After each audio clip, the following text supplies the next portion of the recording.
तो चलिए 251 क्वेश्चन पर हम अब यहाँ पर चलते हैं। सीखने के लिए संरचनात्मक उपागम के द्वारा निम्न में से किसे बढ़ावा दिया जाता है? तो प्रतिपादित शिक्षण ऐसा नहीं है, प्रतिपादित शिक्षण नहीं दिया जाता है। शिक्षण की व्याख्यान विधि ये भी गलत है रट करके, तो ये तो वैसे ही सरासर गलत है। पूछताछ आधारित शिक्षा, जब भी बच्चे आपस में पूछताछ करते हैं या फिर हम उनसे पूछताछ करते हैं तो बच्चे यहाँ पर सोचना स्टार्ट करते हैं और चीजों को सीखना स्टार्ट करते हैं। ठीक है, तो कोई भी ऐसा शिक्षण जो पहले से प्रतिपादित है उस चीज के बारे में आप बताने लगोगे तो क्या बच्चा सीखेगा? कंस्ट्रक्टिव मतलब कि संरचना करना, संरचना तब करेगा जब क्वेश्चंस पूछे जाएंगे, उसके आंसर तलाशे जाएंगे और क्वेश्चन के आंसर तो दे देगा, फिर क्वेश्चन बनाना भी तो है। इसको क्वेश्चन बनाने में बहुत ज्यादा दम लगता है, आपको पता ही है कि क्वेश्चन आपसे बोला जाए बनाइए क्वेश्चन, तो आप क्वेश्चन नहीं बना पाएंगे। आंसर तलाशते तलाशते हम लोगों ने क्वेश्चन बनाना ही भूल गए हैं।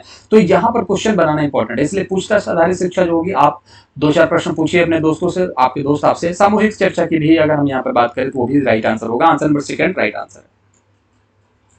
चलिए, छात्रों की भ्रांतियों को क्या करना चाहिए? निर्मित करना चाहिए, बढ़ा दो भ्रांति, ऐसा कंफ्यूज कर दो कि बच्चा समझ ना पाए किसको बोलते हैं किसको नहीं। पहचानना चाहिए, ठीक है, पहचानना चाहिए।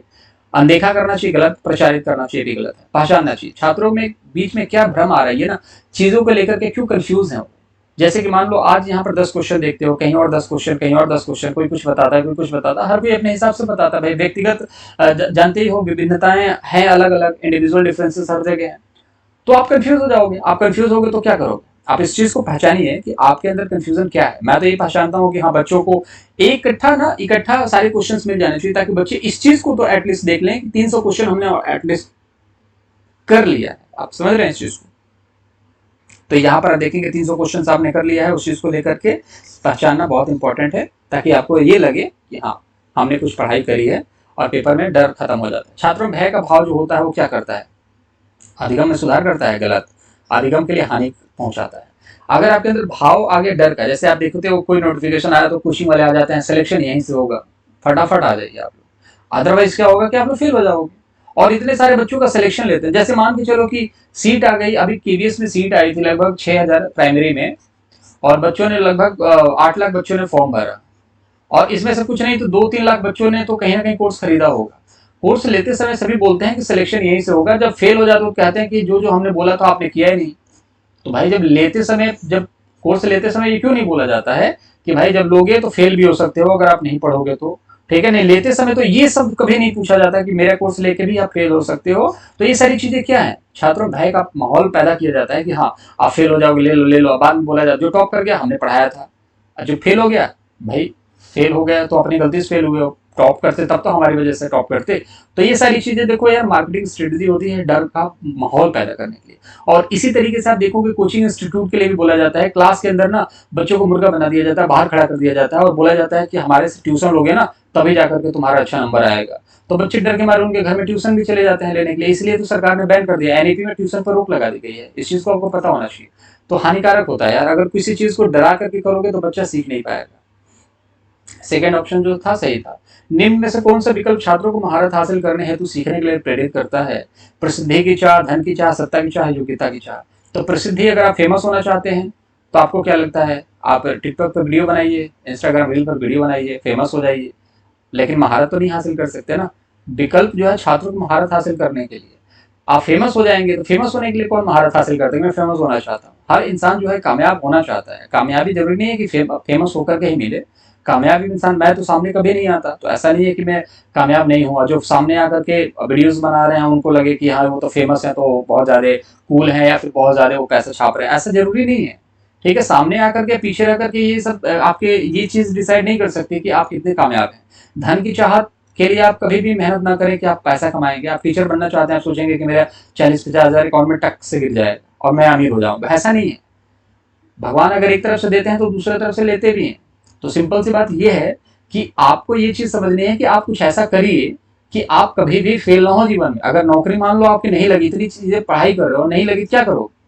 सत्ता की चाह के लिए कभी भी इतना नहीं करना चाहिए, क्योंकि सत्ता 5 साल में एक बार आती है और अगर नहीं आई तो फिर सोच के देखो कितनी बड़ी कंडीशन खराब होने वाली है। योग्यता की चाह, अगर व्यक्ति योग्य हो, बोलते हैं ना हाथ का हुनर कभी भी धोखा नहीं देता, तो हाथ का हुनर मतलब योग्य बन जाइए इतना कि कोई दिक्कत नहीं। आप पढ़ रहे हो ना, अगर कहीं सिलेक्शन नहीं होता तो पढ़ा सकते हो, कोई दिक्कत वाली बात नहीं है। अगर सिलेक्शन नहीं होता तो किसी कोचिंग इंस्टीट्यूट में चले जाओ। आने वाले टाइम में एजुकेशन तो सबसे बड़ा हब है और एजुकेशन कभी खत्म नहीं हो सकता।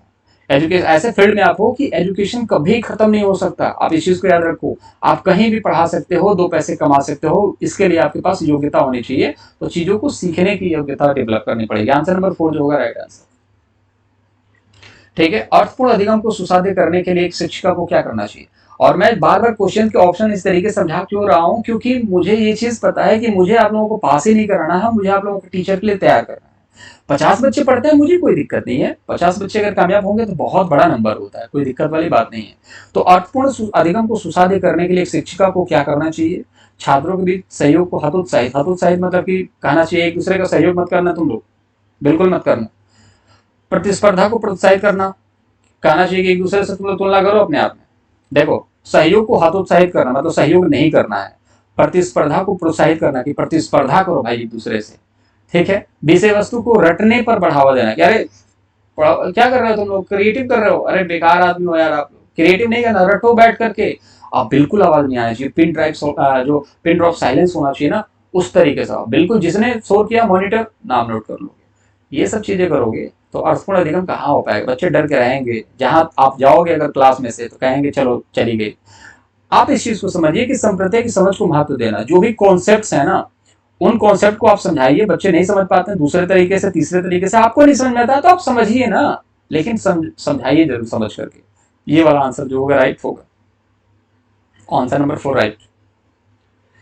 एक प्रगतिशील कक्षा में अधिगम एक सरल प्रक्रिया है, एक सामाजिक प्रक्रिया है, केवल औपचारिक अनुदेशन द्वारा ही हो सकता है, परीक्षाओं पर प्रबंधात्मक है। अधिगम जो है एक सामाजिक प्रक्रिया है मेरे हिसाब से, ठीक है, और इस सीटेट के हिसाब से भी है, क्योंकि समाज के अंदर ही तो एक प्रगतिशील कक्षा हो सकती है। आप सोच रहे हो कि आप एक सरल प्रक्रिया है प्रगतिशील कक्षा में, अधिगम एक सरल प्रक्रिया है, तो ऐसा नहीं है। अगर सरल प्रक्रिया होगी तो हर एक बच्चा प्रगतिशील कक्षा में एडमिशन ले लेगा, या फिर हर एक बच्चा जो है प्रगतिशील कक्षा में बैठेगा, हर एक बच्चा प्रगतिशील वाला बच्चा होगा, ऐसा नहीं। एक सामाजिक प्रक्रिया होती है जिसकी वजह से बच्चे जो है ना कक्षा में प्रगतिशील टाइप का माहौल बना पाते हैं। और सामाजिक मतलब क्या होता है, सब मिलजुल करके चर्चा, संवाद, वाद विवाद, तार्किकता, क्या क्या होता है प्रगतिशील कक्षा में। आंसर नंबर सेकंड जो होगा राइट आंसर होगा। केवल वाले जो है मोस्टली 99% नेगेटिव होते हैं, परीक्षाओं पर प्रबंधात्मक है, ये गलत बात है। Answer number second. राष्ट्रीय शिक्षा नीति 2020 पूरे भारत वर्ष के लिए प्राथमिक स्तर पर किस भाषा को निर्देश के माध्यम से प्रस्तावित करती है। तो सिंपल सी बात है, सबको पता है कि आप यहां पर देखोगे मातृभाषा। ठीक है, मातृभाषा बहुत इंपॉर्टेंट है। इसके अलावा हिंदी और या तो अंग्रेजी या तो संस्कृत, आप कोई भी 3 भाषा के बारे में जान सकते हो। तो त्रिसूत्रीय भाषा यहाँ पर देखने को मिल रहा है।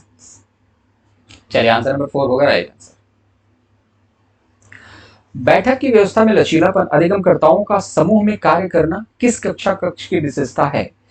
तो देखिए लचीलापन बैठने में, अधिगमकर्ताओं के समूह में कार्य करना, तो समूह में कार्य करने तो व्यवहारवादी तो है नहीं यार, कहीं ना कहीं समाज से जुड़ा होगा, सामाजिक केंद्रीय गलत हो गया, पाठ्य पुस्तक ये भी गलत हो गया। तो वैसे ही शिक्षा केंद्रीय कक्षा कक्ष बेकार हो जाता है, पाठ्य पुस्तक ये भी गलत, बाल केंद्रित कक्षा होगी ना, तो ये तो दोनों तो ऐसे ही गलत हो गए, व्यवहारवादी कहीं दिख ही नहीं रहा। लचीलापन कब आएगा, अधिगमकर्ताओं का समूह में कार्य करना किस कक्षा कक्ष की विशेषताएं हैं, वो है आंसर नंबर सेकंड की। ठीक है, तो संरचनावादी यहाँ पर बच्चे जो है खुद एक दूसरे के साथ सीखते हैं। अगर एक बच्चे को मान के चलो कि 4 बच्चे आपस में डिस्कस कर रहे हैं, तो 1 है, 2 है, 3 है, 4 है, इसने एक क्वेश्चन पूछा, इसको नहीं आया जवाब, इसको भी नहीं आया जवाब, तो ये बच्चा बता देगा। यही तो सीखने की फ्लेक्सिबिलिटी है। अब आप रहो कि नहीं तुम 2 इधर हो जाओ, तुम 2 इधर हो जाओ, और तुम एक दूसरे से क्वेश्चन पूछो, इसने एक क्वेश्चन पूछा, इससे इसको आता ही नहीं है, तो फिर मतलब क्या करेगा, बेवकूफ बना रहेगा नहीं, फिर तीसरे से पूछेगा। तो ये फ्लेक्सिबिलिटी बहुत इंपॉर्टेंट है। सामाजिक संरचनावादी कक्षा कक्ष में ही ये चीजें देखने को मिलती है। Right answer 2। चलिए नेक्स्ट है, किस प्रकार का शिक्षा शास्त्र एक शिक्षक को अपनी कक्षा में व्यक्तिगत भिन्नताओं का ध्यान रखने में मदद करता है। मानकीकृत एवं एक समान, पूरी तरीके से परीक्षाओं पर केंद्रित, पूरी तरीके से पाठ्य पुस्तकों पर केंद्रित, संलग्न व संदर्भित। तो किस प्रकार का शिक्षा शास्त्र एक शिक्षक को अपने कक्षा कक्ष में व्यक्तिगत भिन्नताओं को ध्यान रखने में मदद करेगा। तो देखिए मानकीकृत एक समान काम नहीं कर सकते। शिक्षक जो है अपनी कक्षा में व्यक्तिगत भिन्नताओं, जैसे मेरी क्लास में 30 बच्चे हैं, उन 30 बच्चों पर मैं ध्यान देना चाहता हूँ, एक एक बच्चे पर ध्यान देना चाहता हूँ, तो मुझे क्या करना पड़ेगा, एक स्टैंडर्ड फिक्स कर दूंगा, 8 बजे आना है, 5 बजे जाना है, ऐसा तो नहीं करना। पूरी तरीके से परीक्षा एक ले लूंगा, ऐसा नहीं है। पूरी तरीके से पाठ्य पुस्तक केंद्रित, ऐसा नहीं है। संलग्न और संदर्भित, ये वाला चीज हमें करना है। ऐसी चीजें अटैच करनी है, बच्चों के साथ अटैच होना पड़ेगा और रिलेवेंट चीजों को हम यहाँ पर डिस्कस करेंगे, ठीक है, और वो चीजें डिस्कस करें जो रिलेवेंट हो बच्चों के साथ। आंसर नंबर 4 जो होगा राइट आंसर। चलिए, राष्ट्रीय शिक्षा नीति 2020 के अनुसार मूल्यांकन का उद्देश्य क्या है? रटने पर तो हम लोग कभी जोर ही नहीं देते हैं भाई, ये तो गलत हो गया। पुनरुत्पादन को याद रखने की क्षमता को नापना, ये भी गलत है। बच्चों को सीखने की प्रक्रिया मदद करना, ठीक है। तुलना करना, ये भी गलत है। आंसर नंबर थर्ड जो होगा राइट आंसर हो जाएगा। आंसर नंबर थर्ड जो है यहाँ पर राइट आंसर है। आई होप चीजें समझ में आ रही होंगी। फ्री पीडीएफ यहाँ पर मिलेगी, AtoStudy.com पर जाइएगा, यूट्यूब चैनल को सब्सक्राइब कर लीजिए। 300 क्वेश्चन में बस कुछ ही क्वेश्चंस और बाकी हैं, तो चलिए उन क्वेश्चंस को देखेंगे। तो चैनल को सब्सक्राइब करके वीडियो को लाइक जरूर कर दीजिएगा।